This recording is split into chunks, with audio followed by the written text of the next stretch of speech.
You ready, Raphael? Let's do it, Darren. Okay, Raphael, how's your day going aside from answering the same questions over and over and over again about yourself and the compatriots? It's going really well. It's going really, really well. And even better now that I'm talking to you, Darren. And Oh, by you're the way, too I damn love your kind. t-shirt. Meet the Beatles. You're a musician, your own right. We'll get to that after we talk about the compatriots. So you play Javi. How much of Javi is there in you, the human being?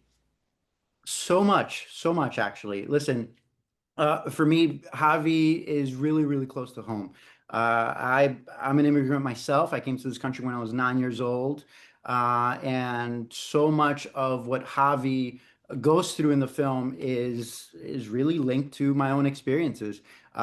Even so, I mean, so much so that there were a couple times during the filming of this where my partner was on set, and I had to kind of step aside for a second and just be like, oh, this feels like I'm reliving something that happened 15 years ago.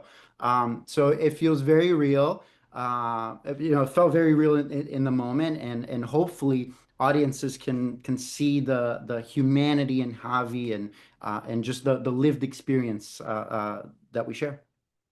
One thing I like to do when I speak with people is see if their IMDb and Wikipedias are correct. And it Oh, mentions you living in Colombia and Brazil before moving to the States, speaking three languages, English, Spanish, Portuguese. Is that incorrect? Is there a fourth language and there are other countries you lived in? that is correct. That is correct. I was born in Brazil. I lived in Monteria, Colombia, and Medellin, Colombia when I was a kid. Hmm. Then moved to Boston at 9. So that's all correct. Eu falo português, eu hablo espanhol, and I speak English. Je parle un peu de français, mais je comprends mieux que je ne le parle. Uh, So we should get the Wikipedia people to correct it and put the French in there too. just un petit, un petit. Sure. So you mentioned the compatriots having a emotional connection to you and it being difficult at times. But when did you actually wrap filming and where did you film it? That stuff I couldn't figure out easily. Yeah, yeah. So we filmed in Massachusetts. We filmed in the greater Boston area, also in central Mass. There were some parts in Worcester that we filmed as well. It was such a rush to be able to have this film with so much of local talent, local crew that came together. I grew up in Massachusetts, so it felt Sure. very, very close to home for me. And it was wonderful, man. It was really wonderful. We wrapped in summer of 2023.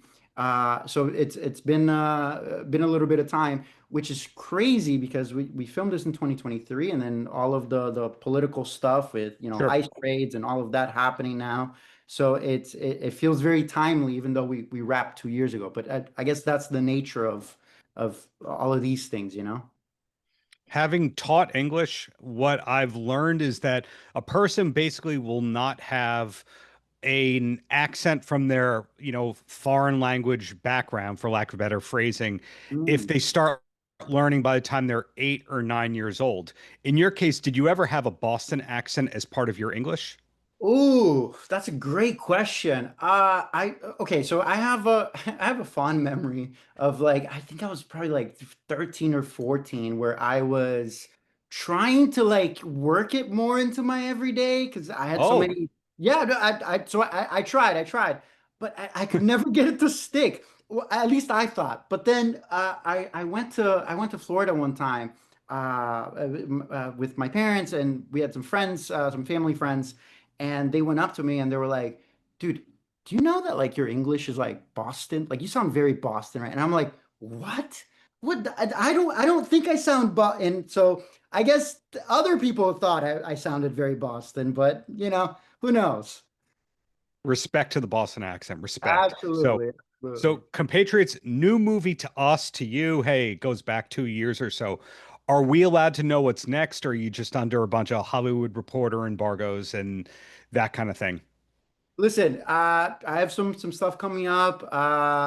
Stay tuned. There will be some announcements soon, so I'm really excited for what the future holds.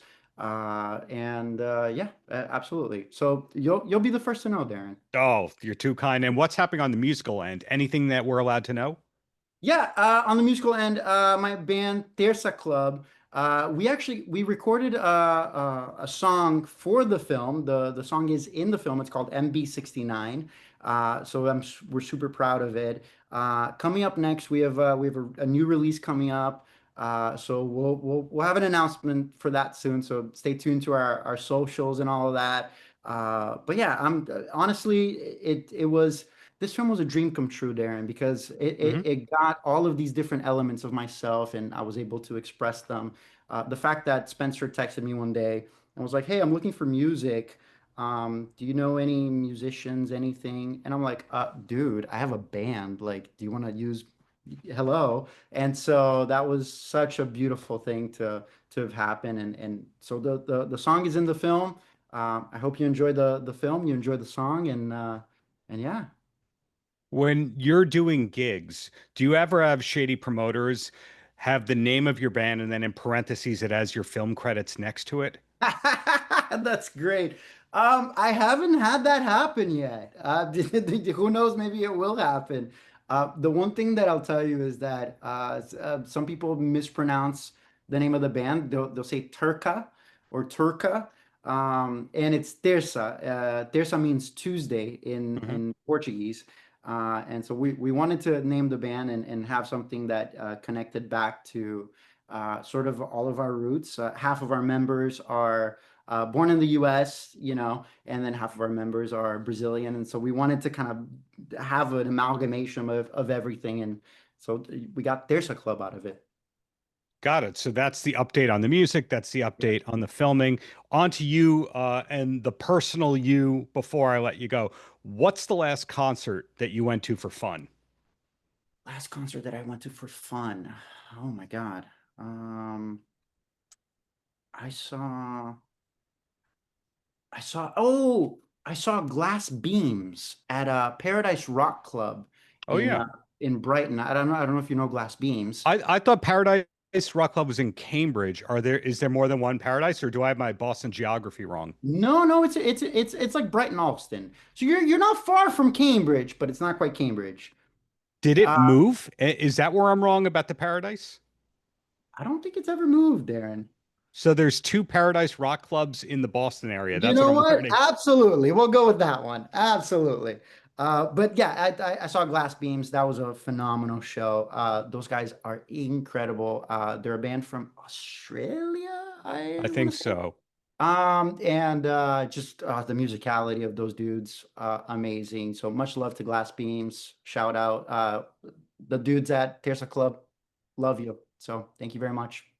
And the last question I have, Don't Look Up was one of your credits. Hey, you're a NASA engineer and that kind of a thing. When you're filming that movie, Yeah. usually only the lead actor or two has the full script and knows everything that's going to happen. But did you have any idea of how profound and well received and interesting that film was based on the sides that you had? No, absolutely not. I mean, as you put it, you kind of go in blind for some of these. Hmm. Um, I think the beauty of that film was that I got to work with Adam McKay, and I'm a huge Step Brothers fan. I Yeah. loved his work, and just so for me, I was like, God damn it, I feel like I made it. This is incredible. So it was such a rush to work with Adam. Adam really got us to be able to just kind of free flow a lot of things, which honestly it reminds me a lot in the Compatriots. Spencer did such a phenomenal job to just allow us to really feel a lot of the Hmm. scenes. Obviously, in the computer, that I have a much bigger role than Don't Look Up, but it felt very similar. The approaches to characters, which Spencer's also a big Adam McKay fan too, as well. Who isn't between Anchorman and the other guys, etc. Yeah. But hey, not the Adam McKay interview. It is the Rafael Silva interview. Thank you for your time. Congrats on the Compatriots. Looking forward to seeing your band live and looking forward to the future projects you got. Thank you so much, Darren. It was a pleasure talking to you. Have a wonderful day. Paltrocast.